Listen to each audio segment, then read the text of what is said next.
Salve, salve, fiel torcida, salve, salve, nação corintiana, sejam bem-vindos a mais um vídeo aqui no Fala Coringão, e hoje vamos falar sobre essa derrota do Corinthians para o Cruzeiro, né, e sobre as últimas atualizações do caso Memphis, fechou?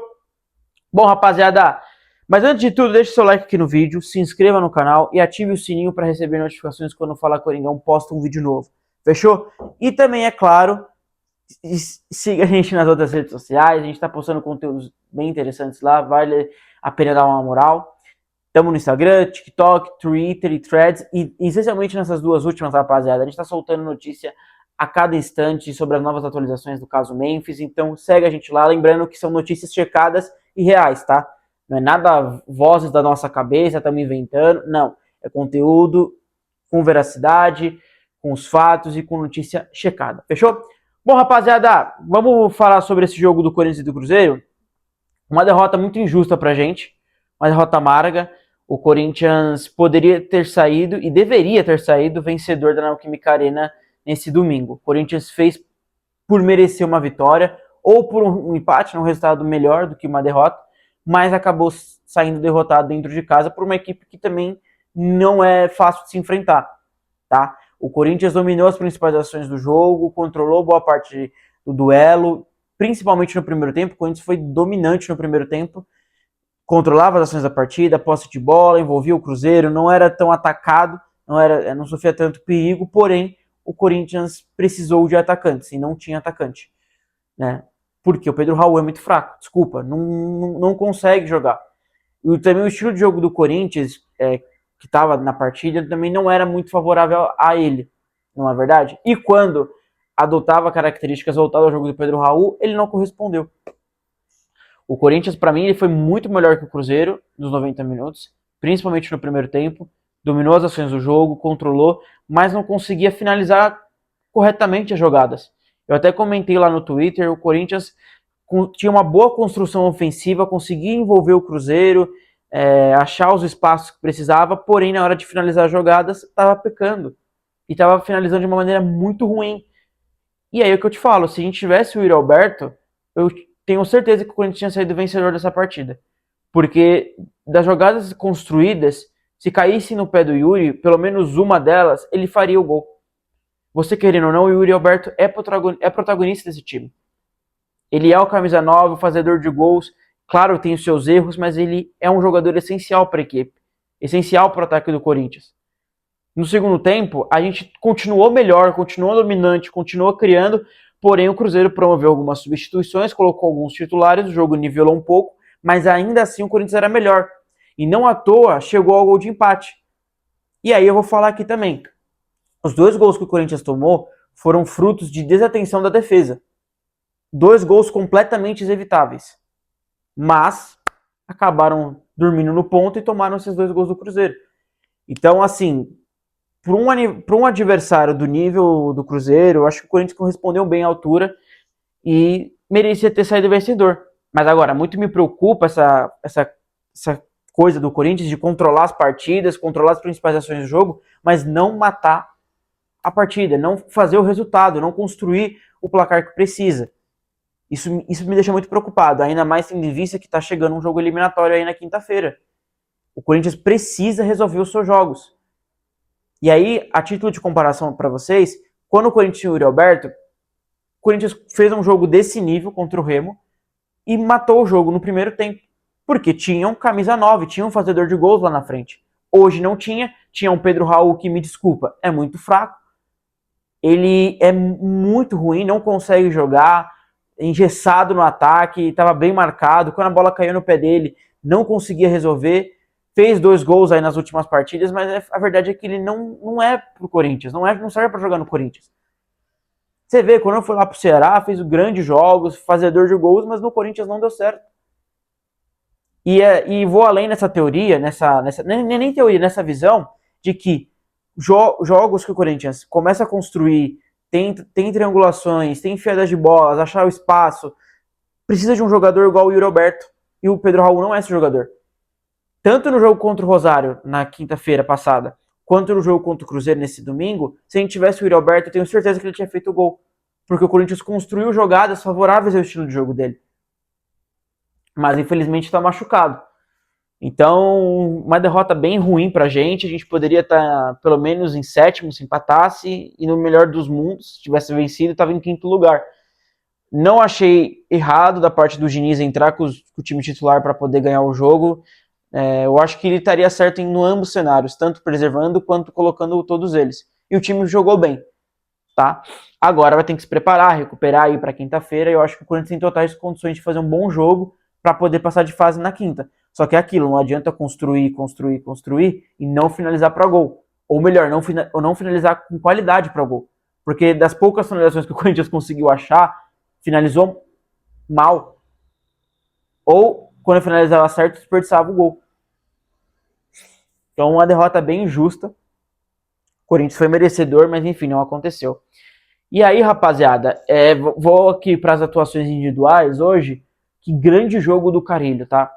E ao que tudo indica, ele vai ser o substituto no Alan na quinta-feira, na minha leitura, acho que ele que vai entrar em campo. E é merecedor dessa titularidade. Fez uma baita partida contra o Cruzeiro, inversão de jogo, triangulações, né? Quando tinha que achar o espaço e o companheiro livre ele achava. Então, para mim, ele foi o nome do jogo. Principal jogador do Corinthians nessa derrota para o Cruzeiro. E merece uma chance no time titular na quinta contra o Rosário Central. E aí eu vou para o outro extremo, de pior jogador da partida, é o Rodrigo Garro. O jogo do Garro contra o Cruzeiro foi horrível, foi péssimo. Não ironicamente, o segundo gol do Cruzeiro saiu a partir de um erro dele no ataque. Deu um contra-ataque, o Cruzeiro era mortal nesse estilo de jogada e acharam o segundo gol. E não só esse lance, o Garro errou em vários outros durante a partida. E vou além aqui, tá? O pós-Copa do Garro é horripilante, é horrível. Impressionante como ele caiu de produção, o Garro. Se ele era o melhor jogador do Corinthians pré-Copa do Mundo, principalmente quando mudou o treinador e veio o Fernando Diniz, nesse pós-Copa ele é um dos piores jogadores, se não o pior. Tem atuações muito ruins e eu falei aqui nos últimos vídeos. A gente, quando precisava que o Garro assumisse um papel de protagonismo, ele não assumiu e se escondeu, e pior ainda, teve atuações completamente patéticas. Cai em campo, reclama, corre errado, cruza mal, não consegue ser criativo, não consegue deixar o companheiro na cara do gol, ou melhor, não consegue finalizar a jogada quando tem que finalizar. Então, a gente precisa de um Garro melhor. Enquanto ele continuar assim, vai continuar afundando o setor criativo do time. Tá? É isso, gente. Acho que sobre o jogo é isso, uma derrota injusta, triste, porque o Corinthians era merecedor. E um detalhe importante aqui, né? Gustavo Henrique, pô, que partidaça dele, de novo, uma grande partida do Gustavo Henrique, um golaço. Ele é melhor centroavante que o Pedro Raul para mim. Mas brincadeiras à parte, rapaziada, um bom jogo do nosso zagueiro aí, ele é muito importante também para esse time do Corinthians. Eu exaltei o Carrilho aqui, mas também foi um bom jogo do GH. E outro ponto aqui que eu vou também falar para vocês é a questão do Caio César. Caio César precisa ser um pouquinho mais objetivo nas jogadas. Ele é veloz, ele é driblador, consegue limpar a defesa e os marcadores, porém quando tem que decidir e finalizar a jogada, quando tem que tomar a decisão, isso ele peca muito e erra bastante. E aí acaba desperdiçando uma boa jogada que ele vinha construindo.